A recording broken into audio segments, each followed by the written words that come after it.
So guys, nag-aanong ka ba ng perfect occasion para celebrate ang anniversary ng baka naman. Hindi siya masolo. At sa init ng tanong, hindi kayo magpalaki doon. O di kaya, birthday ng tropa. Madali lang kung meron kayong brides kayo. Ibig sa pupunta niya, kung meron kayong mga service motor. Napakagandang location, perfect na perfect. Pwede rin yung magdala kayo ng inumin. Meron silang patigis doon. Merong bayar na 700. Pwede na yung mag-hapon. Pwede na rin mag-chat habang naliligo sa iyo. Napakaganda ng ilog at malinis ng tubig. Pwede mo mabat sa sobrang init ng panahon. Perfect na perfect. Share mo yung lugar. Hello guys, welcome again sa akin channel. I-share lang namin yung experience namin papunta sa Sentrong Bato DRT. At madaling araw pa lang, 5 kasamang aming punong barangay Cap Kukoy. Picture mo na. Then, nagiging mo na sa gagawin ulit para sa aming kaligtasan. Pagkatapos mag-pray, ito na agad kami sa may first stop, sa may gasoline station, dito sa may bandang may kawayan. Check muna namin yung mga gas namin, kung full tank na ba, bago umalis. Tapos yung mga gustong umihi na para sa long distance ride. Mukhang okay na yung mga tropa. Meron pa isang naiwan, medyo problema yung sasakyan o motor niya dahil sira niya ata, inantayin na namin. At nung ma-confirm namin na hindi na pwedeng magawa, wala tayong magawa at naiwan mo na siya. At kami tutuloy sa aming pupuntahan sa may DRT. Sightseeing lang ang plano namin. Ayan, tuloy na kami sa aming biyahe. Medyo mahaba-haba ang biyahe namin. Kaya ito na yung second stop. 6:30 AM. Andito na kami nakarating. Banda malapit na yan sa may DRT. So almusal muna kasi gutom na. Stop muna at ang in-order ko ay itong Paris. So sa wife ko naman is turon. Favorite niya turon. At habang kami kumakain, isipan ko magkuha ng shot dito sa may paligid. Medyo napakagandang tingnan yung views. Kahit umuulan, kitang-kita pa rin yung mga puno na green. Ang ganda pagmasdan yung mga paligid. Kahit medyo pumapatak yung ulan, maaliwalas pa rin ang panahon. Super cool. Kaya pinakita sa At pagkatapos na kumain, dito biyahe na naman. Ride. Mahaba pa kaming lalakbayin. Pinawala namin yung mga tropa namin para kapag-video tayo sa mga pinagdadaanan natin. Ayan, mabibilis mga yan. Gusto yan, mga karirahan. Sa amin biyahe, cool na cool. At yung shout out sa aming videographer, walang iba yung aking may bahay, may wife, Michelle C.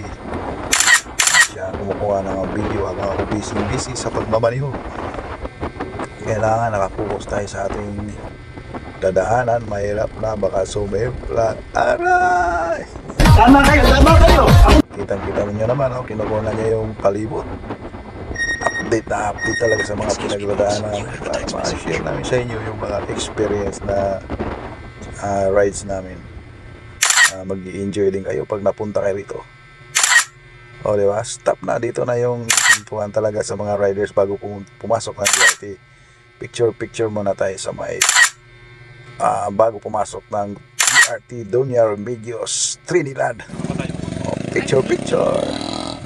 Okay. At pagkatapos, ready na naman kami para bunay biyahe ulit para makarating doon sa aming pupuntahan. Okay? At pangailang 45 minutes, dito na kami, nakarating na kami sa may Sentrong Bato DRT. Pagkaganda yung panahon pagdating namin, maaliwalas. Dumating kami ng mga 9 AM.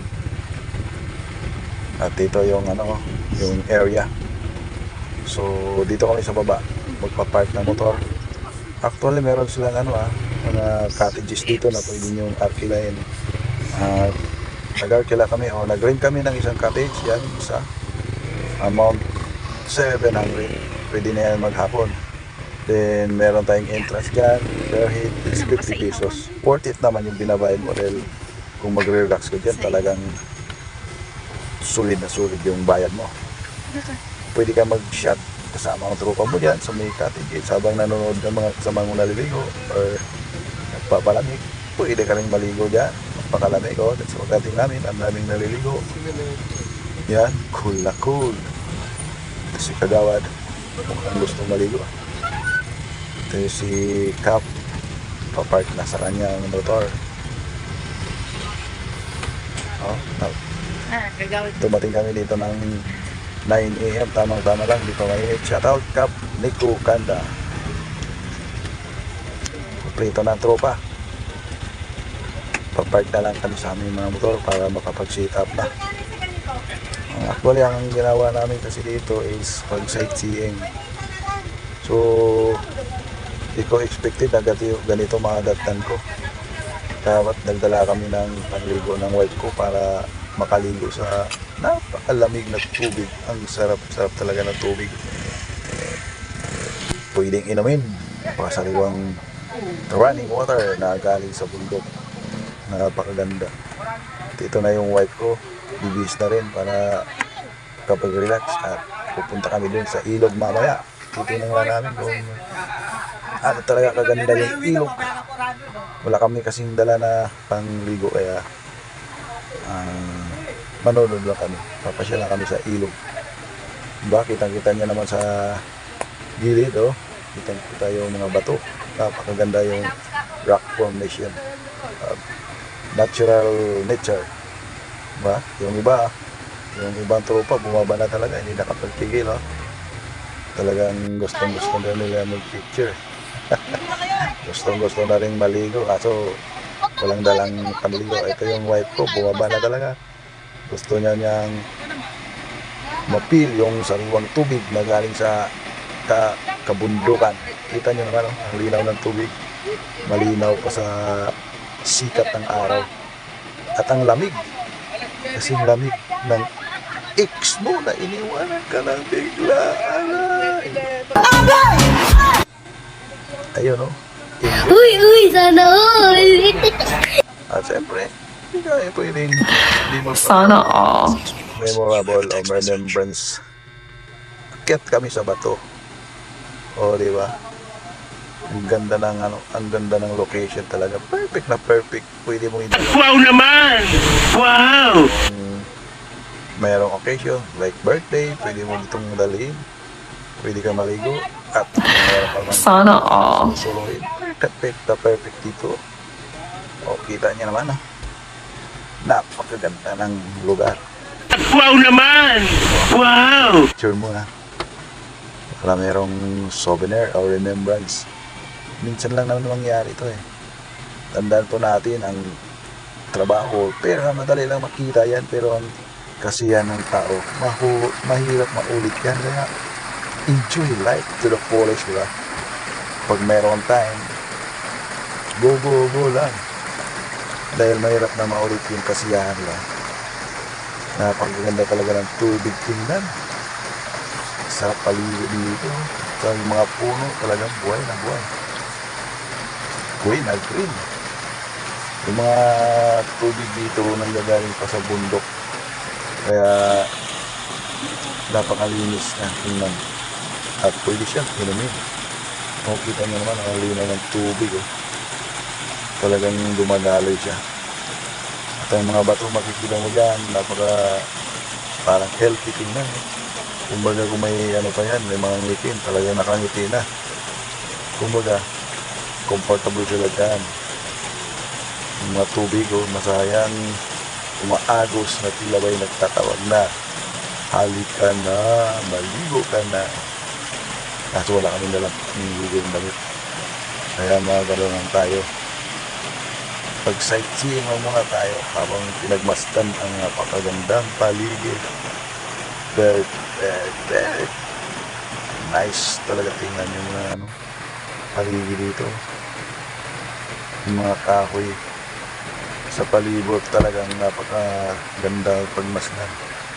At ito na yung mga tropa talagang gumala. Walang dalang panligo. Kaya picture lang muna at sightseeing. Ayan. Tumawid ko yung talaga. Oh my God! Kasi Delta 1. Ayan o. Napakaganda yung paligid o. Kita mo yung tubig talagang napakalinaw. Sarap pagbaba dito maghapon. Talagang di ka magsasawa dito pag kayo naliligo. Yung ibang tropa namin na yung kakalat na kami para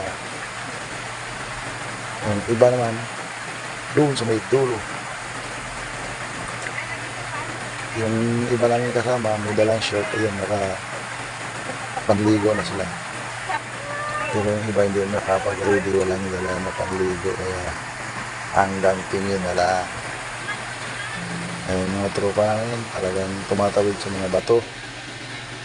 Patawid sila sa may kabila. Habang yung asawa ko nakabasid. Gusto yatang tumawid na. At yung mga nadat na namin naliligo, enjoy. Talagang ini-enjoy nila yung Dito na tayo, picture sa may mga batuhan. Yung wife ko, at sa bato. Ganda ng mga bato formation. Siyempre, picture muna. Ayan. Para meron tayong remembrance. Minsan lang tayo mapunta rito. At bago kami umalis, mga 11:30, kumuha na muna tayo ng drone shot sa aerial shot bago kami umalis. Medyo madilim na yung panahon kasi parang paulan na, kaya minabuti namin palis na, kaya nagpalipad muna tayo ng drone para makita yung paligid. Ayan, di ba? Enjoy yung mga naliligo dyan, patalon-talon. Tamang-tama, wala yung init dahil paulan na. Medyo natakpan yung araw. Thank you for watching, guys.